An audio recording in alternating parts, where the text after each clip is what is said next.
thus sharing the qualities the powerful animal possessed, namely its power, the swiftness of its attack, and its majestic authority.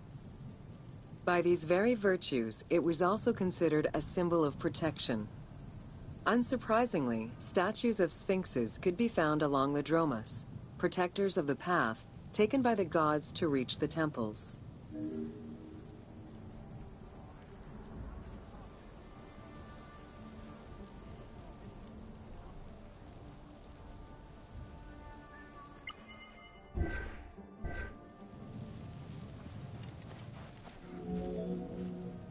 Over the centuries, enthusiasts and historians alike have wondered, who built the Sphinx? For what purpose? And who does it represent? These questions remain unanswered. Several theories do exist, however, some more credible than others. Poses that Jedefre chose to pay homage to his father Khufu.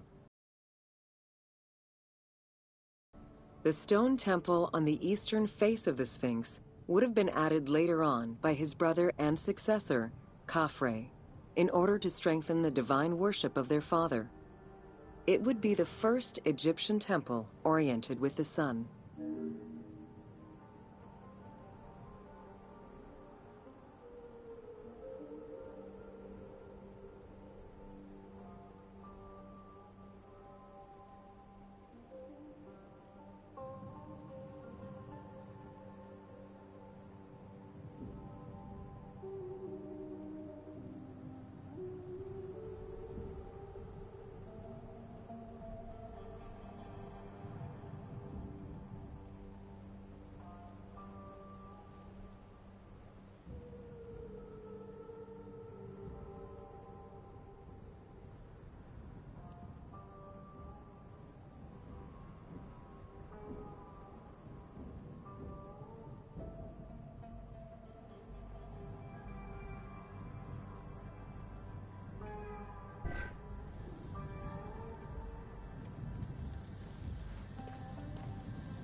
Another theory suggests that the Sphinx was built by Khafre and was meant to represent him. The arguments to support this hypothesis are based on the fact that the limestone beds used for the main work of the Temple of the Sphinx are geographically and architecturally similar to the Valley Temple of Re. Some believe that Khufu himself built the Sphinx, which was later finished. While ancient Egypt as a whole leaves a rather monochrome vision of its monuments and statuary, it is vital to understand that in ancient times, pigments for the color red were man-made, obtained by mixing different products such as clay, quartz sand, and very finely crushed hematite.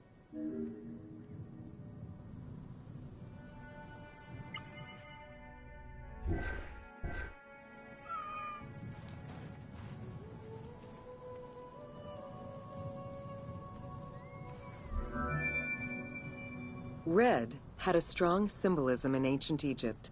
It was both the color of life and the color of death. It could represent the sands of the desert or the brilliance of the sun. Red was also associated with the god Seth, vengeful and destructive. The Egyptian word for red, deshur, is also the word which was used to signify the desert, or the royal crown of Lower Egypt.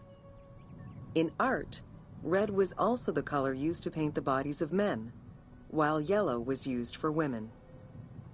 It is possible that there were also color restoration efforts during the Saite period about 600 years before Cleopatra's rule, as indicated by notes on the inventory stele, discovered in 1858 by Auguste Mariette. It is because of this that the team made the decision to display it with its full range of colors, even though the Sphinx's colors would have likely faded by Cleopatra's time.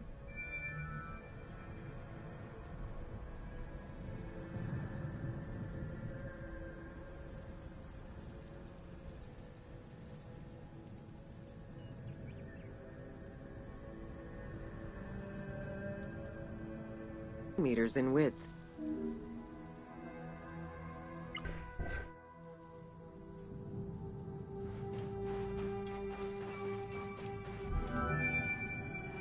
In order to bring polish to the imposing monument, several blocks of limestone were added after the initial construction phase. Since then, there have been numerous attempts at preservation. The polish